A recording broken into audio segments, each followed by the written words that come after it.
नमस्कार माझ्या मित्रमैत्रिणींनो, आज मी तुम्हाला लोकमान्य टिळकांबद्दल एक 10 ओळींचे सुंदर भाषण सांगणार आहे. व्हिडिओला सुरुवात करण्याआधी जर तुम्ही माझ्या चॅनलवर नवीन असाल किंवा अजून माझ्या चॅनलला सबस्क्राईब केलं नसेल तर प्लीज सबस्क्राईब करा आणि बेल आयकॉन दाबायलाही विसरू नका, जेणेकरून तुम्हाला माझ्या नवनवीन व्हिडिओचे अपडेट नेहमी मिळत राहतील. चला तर मग व्हिडिओला सुरुवात करूया.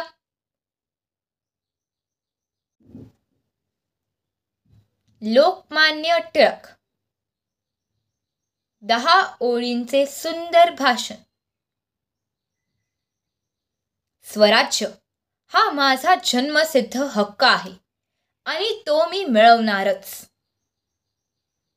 ही केवळ घोषणा नव्हती, ती एक क्रांती होती आणि ती क्रांती सुरू केली होती थोर विचारवंत, देशभक्त लोकमान्य बाळ गंगाधर टिळक यांनी. लोकमान्य टिळक यांचा जन्म 23 जुलै 1856 रोजी रत्नागिरी येथे झाला. त्यांच्या वडिलांचे नाव गंगाधर टिळक आणि आईचे नाव पार्वतीबाई. वडील संस्कृतचे पंडित आणि शिक्षक होते. टिळकांनी डेक्कन एज्युकेशन सोसायटी व फर्ग्युसन कॉलेजची स्थापना केली.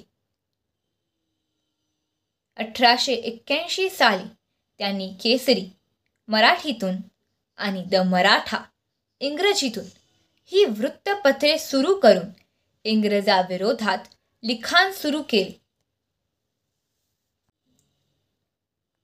1893 मध्ये त्यांनी सार्वजनिक गणेशोत्सव आणि पुढे शिवजयंती सुरू करून समाजात एकता आणि जागृती निर्माण केली.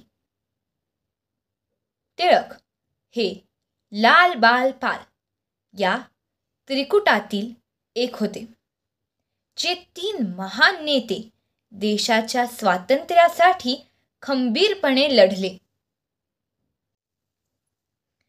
1908 साली इंग्रजांनी त्यांच्यावर देशद्रोहाचा खटला चालवून त्यांना बर्मामधील मंडाले तुरुंगात 6 वर्षासाठी पाठवले.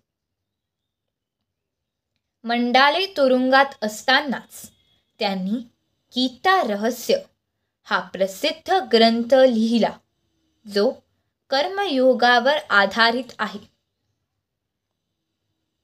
तुरुंगातून बाहेर आल्यावर त्यांनी होम रूल लीग चळवळ चालवली आणि स्वराज्याच्या मागणीला जनआंदोलनाचं रूप दिलं.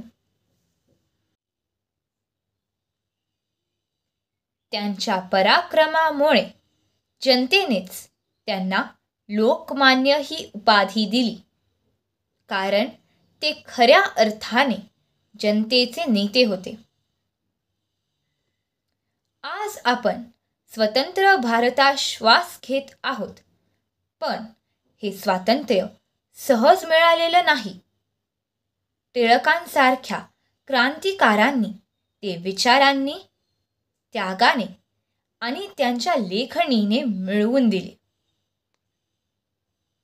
धन्यवाद. जय हिंद, जय भारत.